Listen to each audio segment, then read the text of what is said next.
Agora vamos para uma nova ideia, mas de um filme antigo. Se você nunca viu O Homem Bicentenário, é um filme bem antigão, que é um cara meio robótico, bizarro, tem uma história bem tensa, mas que mostra o que em exato é ser humano, né? É demonstração da questão do que nos torna humanos, em uma essência de filme. E vamos ver agora o resumo do Tropia, que traz pra gente um vídeo sobre isso. Uma coisa que as pessoas gostam são histórias de relações entre humanos e robôs. E por mais que pareça algo recente, esse não é um assunto novo. Lá em 1921, mais de um século atrás, o escritor tcheco Karel Čapek já escrevia a peça chamada Os Robôs Universais de Rossum. Em 51, o mangaka Osamu Tezuka criava o clássico infantil chamado Astro Boy. E ao longo das décadas seguintes, Osamu Tezuka criava o clássico infantil chamado Astro Boy. Astroboto. Ao longo das décadas seguintes, centenas e mais centenas de outras histórias foram sendo criadas. Algumas eram fofas e bobinhas, enquanto outras completamente apocalípticas. Mas independente do enredo, era claro que toda essa ideia de máquinas versus a humanidade cativava as pessoas. Talvez por medo de algum dia se tornar escravo dessas inteligências artificiais, ou só porque um pouco de ficção no final do dia é bem divertido. E assim, se teve um cara que definitivamente adorava escrever sobre isso, esse cara era o Isaac Asimov. O Isaac Asimov foi sem dúvida um dos maiores escritores de ficção científica que já existiu. E para ser mais específico, ele também é considerado por muitos o maior escritor de ficção científica robótica. Ele literalmente criou um negócio chamado de a Básica Ética dos Robôs, que consistia em 3 leis fundamentais. 1. Um robô não pode ferir um ser humano. 2. Um robô deve sempre obedecer um ser humano, ao menos que isso entre em conflito com a primeira lei. E 3. Um robô deve sempre proteger a si mesmo. E assim, vocês não fazem ideia do tanto de obras que acabaram sendo inspiradas nesse conceito que ele criou. A lista é... Detroit Become Human é uma das maiores obras de arte disso daí, tá? Falo pra vocês, joguem. Bem extensa. E ele gostava tanto de escrever sobre esse tema que ele literalmente acabou criando uma série inteira de livros chamadas de Robôs, onde além de histórias completas, ele também escrevia algumas coletâneas enormes de pequenos contos. Além do fato de que o seu livro mais famoso, considerado por muitos, é Eu, Robô. Sabe aquela adaptação do Will Smith? Veio daí. Eu, Robô. Enfim, o que eu quero dizer é que esse cara amava esse tema. E dentro de uma dessas coletâneas famosas, a gente chega no meu conto favorito do Asimov. Uma pequena história chamada O Homem Bicentenário. Uma história sobre a relação íntima entre humanos e máquinas. E principalmente uma história sobre o valor da humanidade. Bicentenário, para você que não entendeu, significa que ele tem 200 anos. Porque, né? Esse centenário, ele tem 100, bicentenário, 200, tá bom? Porém, a verdade é que eu não quero falar exatamente sobre esse conto dele, e sim sobre a adaptação para os cinemas de 1999. Não só porque foi um filme que marcou muito a minha infância, mas também porque ele é muito bom, mesmo sendo completamente diferente da história original de 76. Enfim, senta aí que hoje eu quero contar pra vocês uma das melhores... Senta que lá vem a história. Esse filme, cara. Histórias sobre robôs que eu já vi, e uma das mais surpreendentemente humanas também. Cara, esse filme é pica. Muito, muito, muito, muito, muito, muito pica. A gente já tá no 4º mês do ano e eu ainda tô vendo vocês aí perdidinhos no que querem fazer da vida. E por mais que o futuro seja sim algo difícil de se ter garantias, a verdade é que não precisa ser assim. Ainda mais com o direcionamento e a curadoria correta pra te guiar certinho. Ou seja, com a ajuda da EBAC. Olha, vocês já conhecem a EBAC, sabe da qualidade que eles entregam das empresas? Então tá resolvido, né? EBAC. A história do Homem Bicentenário começa com a chegada de um robô de serviços gerais na casa da família Martin. Esse robô, fabricado pela NA Robotics, servia praticamente como um faz-tudo. Qualquer coisa que você pedisse pra ele, ele faria, contanto que não afetasse aquelas leis lá do Asimov que eu contei mais cedo. A filha mais nova dos Martins dá o nome daquele robô de Andrew, e assim ele se torna um membro oficial daquela família. Inicialmente, o Andrew age exatamente como foi programado pra ser. Ele limpa as coisas, ele cozinha, ele cuida das crianças, ele conserta coisas quebradas e etc. Mas lentamente, conforme ele faz todas essas coisas, algo dentro dele vai mudando. Em dado momento, ele quebra um brinquedo muito especial daquela filha mais nova e, como uma forma de se redimir, ele decide recriá-lo utilizando madeira. Porém, durante todo esse processo de aprendizado, ele descobre algo que não havia sido programado para sentir. O Andrew descobre o gosto pelas coisas. E assim percebe Isso vai mudando. Nossa senhora, ai. Que verdadeiramente gostava de criar aqueles objetos. Não porque mandavam ele fazer, e sim porque ele mesmo queria. Porque ele se interessou. O tempo se passa e o Andrew continua aprendendo mais e mais sobre a humanidade. Fazendo um paralelo mais direto com vocês, o Andrew era quase como um Wall-E, que via nos seres humanos a verdadeira forma de expressão do que ele gostaria de ser. Completamente apaixonado pela cultura e pela arte que aquelas pessoas tinham deixado para trás. Só que diferente da situação pós-apocalíptica em que tudo foi dizimado por uma grande empresa maligna, aqui o Andrew interagia com essas coisas de uma forma real, e não através de uma tela, e não através de, sei lá, objetos descartados. Alguns anos se passam e o Andrew vai ao casamento da filha mais nova que ele era muito amigo. E naquele dia ele decide usar uma roupa pela primeira vez. E a partir daquele momento ele finalmente percebe que não queria ser mais um androide, e sim um humano de verdade. Mas aí que tá o problema, né? Como é que chega nisso? O segundo terço do filme segue quase como uma jornada... Esse ator também foi maravilhoso, ele foi essencial pra isso, tá?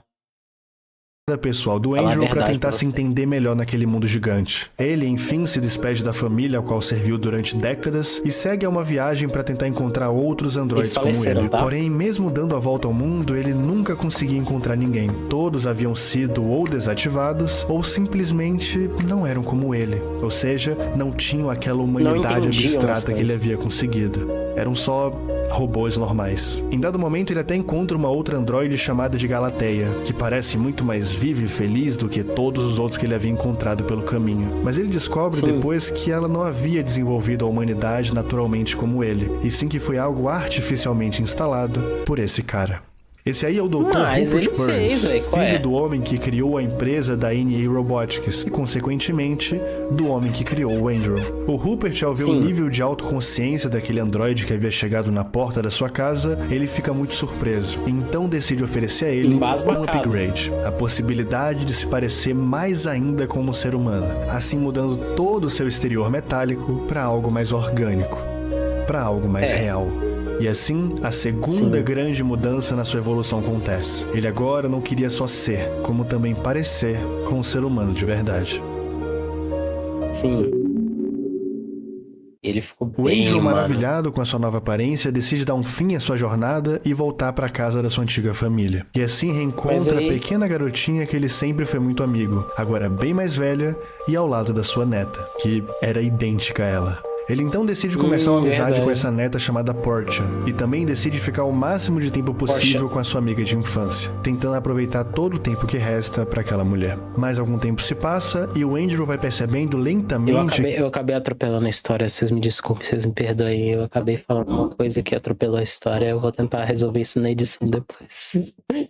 Ai, porque ele estava se apaixonando por aquela mulher que ele havia cultivado uma amizade. Ele finalmente queria abraçar o sentimento mais complexo da humanidade e queria se permitir amar pela primeira vez. Porém, por mais que ele quisesse e parecesse uma pessoa, ele ainda não era uma. Pelo menos, ele não era considerado pelos seres humanos ao seu redor. E durante esse pouco tempo, ele percebe que apenas uma aparência humana não poderia ser o suficiente para ele. E então, decide por conta própria estudar a anatomia do ser humano e, junto do Rupert, desenvolver uma espécie de órgãos artificiais. Assim, trocando todo o seu interior digital por pura matéria orgânica, sendo a terceira grande evolução para o seu objetivo final.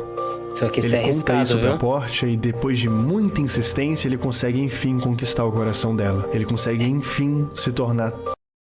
Eu fui o melhor amigo da sua mãe quando ela era criança.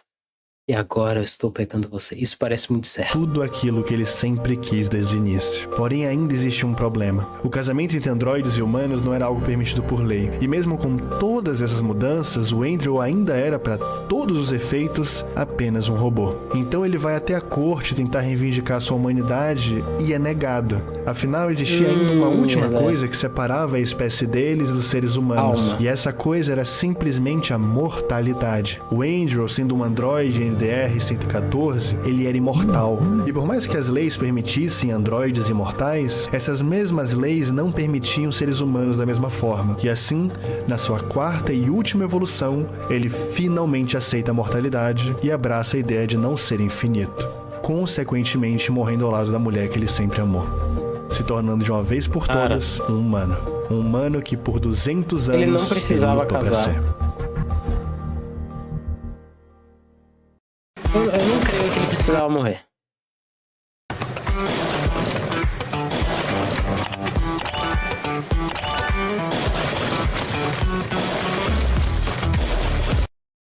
A verdade pra mim é de que ele não precisava morrer, mas a história precisava acabar. E a história não acabaria se ele ficasse perdido para sempre na maldição da sua própria eternidade.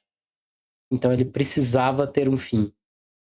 Não porque ele precisava ser finito, mas porque o mundo precisava que essa história acabasse junto com ele. Uma coisa que me cativa nesse filme é que, por mais que tudo pareça sempre tão bonito e fantástico, a verdade é que a história de Andrew Martin não é nem um pouco bonita. Claro, o Andrew conseguiu o que sempre quis e pôde morrer ao lado da pessoa que ele verdadeiramente amou. Mas a verdade é que tudo isso só aconteceu porque as pessoas não conseguiam aceitar ele como um ser humano que ele sempre foi. Ele não se tornou humano quando aceitou ser mortal. Ele não se tornou humano quando mudou sua aparência. E muito menos quando decidiu usar roupas pela primeira vez. O Andrew se torna um ser humano quando ele aprende a gostar da vida. Lá no início da história. Quando ele toma gosto por estudar. E por sempre estar se tornando alguém melhor. O problema é que durante todo o filme, as pessoas sempre discriminaram ele. A irmã mais velha dos Martins era estritamente contra a ideia dele fazer parte da família. O empresário da NA Robotics achava que a humanidade que ele havia recebido era uma maldição. E até mesmo quando o pai da família Martin tenta abrir uma conta bancária para que ele pudesse ter sua própria liberdade financeira, o advogado da família também recua. Afinal, não fazia sentido um robô ter dinheiro. E ao longo de todo o filme, o Andrew vai sofrendo esses pequenos preconceitos e vai internalizando dentro de si que ele só conseguiria ser feliz quando parecesse um ser humano, tanto fora quanto dentro também, mostrando que todas as evoluções realizado quando ele atingisse todos os requisitos para ser humano. Só que nem os humanos sabiam o que era ser um humano. Nunca foram um desejo apenas dele. Por isso que eu falei que desde o começo que esse filme é sobre o que é ser humano. Nem os próprios humanos têm um conceito definido, certo e bom, definitivo do que é ser um humano. Uma imposição da própria sociedade. O Pinóquio também passa boa parte da sua vida desejando ser algo que ele, em teoria, não é. Ele deseja ser um menino de verdade, e não um boneco de madeira. Porém, toda essa ideia de se tornar um menino humano é muito mais metafórica do que literal. Ele é da forma que é porque está aprendendo a ser alguém melhor. É um conto infantil clássico que incentiva as crianças a aprenderem bons costumes. Enquanto ser de madeira, ele mente, para ensinar para as crianças que não se deve mentir. Enquanto ser de madeira, ele é enganado por estranhos e some, para ensinar para as crianças que não se deve confiar em qualquer um. E depois de muitas lições, ao finalmente adquirir características como empatia, como coragem e principalmente responsabilidade, o Pinóquio finalmente amadurece. E ao arriscar a sua própria vida para salvar o seu pai, ele se torna o que sempre foi destinado a ser. Ele enfim se torna um humano de verdade. Não porque ele necessariamente queria se tornar, e sim porque fazia parte da sua própria evolução pessoal. Ele eventualmente iria se tornar o que sempre quis, porque ele tinha tudo de necessário para isso. Ou seja, ele tinha o Gepeto do seu lado. Já o Andrew também tinha um pai que amava ele, tinha um ótimo círculo social e também tinha aprendido conceitos de responsabilidade de como ser alguém melhor. E no fim, nada disso tinha sido suficiente. E então ele muda porque forçam ele a mudar. E é aí que está o ponto principal de toda essa história. Por mais que tudo isso seja verdade, também é verdade que o Andrew nunca se opôs a nada disso. Ele sempre fez de tudo para ser aceito, em vez de lutar para que aceitassem ele da forma que ele sempre foi. E é por isso que eu acho o final de Um Homem Bicentenário tão triste. Porque aquele homem não morre porque era o seu destino morrer, e sim porque aquelas pessoas queriam que ele morresse. A verdade é que os seres humanos não viam a humanidade no Andrew, não porque ela não existia, mas sim porque ela existia até demais. E isso machucava o ego de todo mundo. Afinal, ele era perfeito, sabe? Ele aprendia super rápido, ele era mais complexo que todo mundo, ele era simplesmente imortal. E tudo aquilo gerava inveja, gerava ressentimento, porque no fundo aquelas pessoas queriam ser iguais a ele. E no final, o Andrew só baixou a cabeça e decidiu aceitar, porque no seu core inicial, ele ainda era aquele robô de serviços gerais da NA Robotics. Ele ainda tinha aquelas 3 leis incrustadas na sua forma de agir e de pensar, mostrando que, mesmo mudando tanto e mesmo se tornando praticamente outro ser, ele nunca conseguiu abandonar sua configuração inicial. Ele nunca deixou de obedecer àqueles humanos em tudo que eles pediam. Ele nunca foi livre de verdade. Ueda. Zima Blue é o último episódio da primeira temporada de Death, Love and Robots. Nossa, e também é o... se vocês nunca assistiram Love, Death and Robots, assistam. A premissa de Love, Death and Robots não é exatamente você ter apenas amor, morte e robôs, mas são contos episódicos que terminam naquele próprio episódio. Eles não se conectam porque são artistas independentes, assim como uma espécie de Black Mirror. Cada um faz o seu episódio. A temática tem que envolver amor, morte e robôs, mas não se limita a isso. Não precisa ser nessa ordem, não tem uma ordem certa. Simplesmente tem que incluir esse tipo de coisa. E aí você tem as mais incríveis variações dessa temática.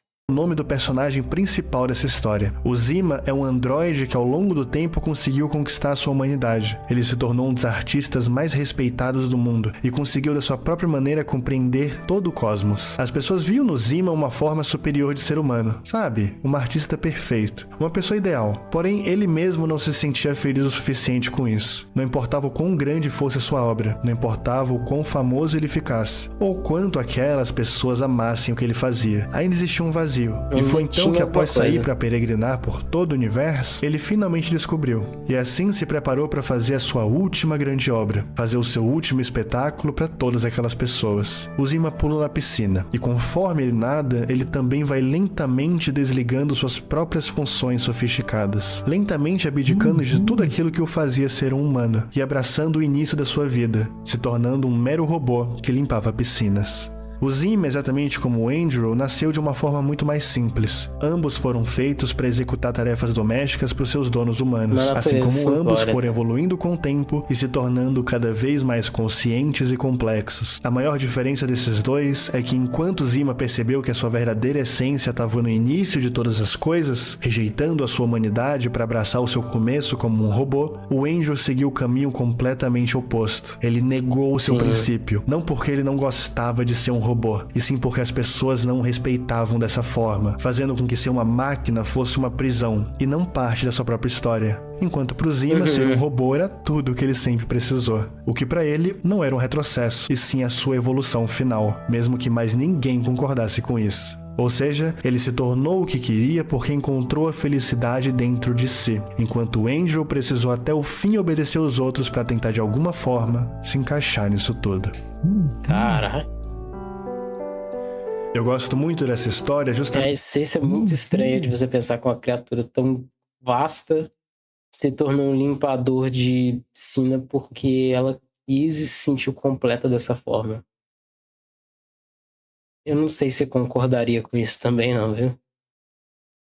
Pela crítica que ela faz, por mostrar o tanto que o Andrew teve que se sacrificar simplesmente para ser amado pelas pessoas. E esse amado aí tá entre aspas. E por mais que pareça apenas uma ficção, sendo sincero, isso tudo é bem real. Muitas pessoas se sentem obrigadas a fazer ou ser algo que elas não querem simplesmente para não ficarem sozinhas, simplesmente para não serem abandonadas ou criticadas por outras pessoas. E aí no final você acaba tendo apenas duas opções: ou você se mantém original e corre o risco de afastar as pessoas que você queria tanto impressionar, ou você baixa a minha escolha. Cabeça e se adequa da forma que você conseguir, mesmo que isso te machuque por dentro. Claro, existem pessoas... Isso não só te machuca, te adoece, te apodrece e te mata. Pessoas boas e pessoas ruins. Como nós podemos ver numa criatura que era bicentenária. Ela poderia viver para sempre e ela acabou morrendo literalmente por fazer exatamente isso. E você não precisa querer ficar buscando validação de gente que não presta. Então foca no seu círculo social, foca em encontrar alguém que te ama por quem você é e não por quem você poderia ser. Esse é sempre o mais importante. O resto, aí não precisa. Enfim, independente do motivo, eu sempre vou guardar um carinho imenso pelo Homem Bicentenário. É um filme muito nostálgico pra mim, vocês sabem, vocês veem os meus vídeos, vocês têm plena noção de que eu amo nostalgia. E eu espero ter passado um pouco desse carinho pra vocês durante esse vídeo. E é isso, obrigado a quem ficou até aqui, eu espero ver vocês no futuro. Se vocês nunca viram esse filme, vejam, recomendo para um senhor baralho.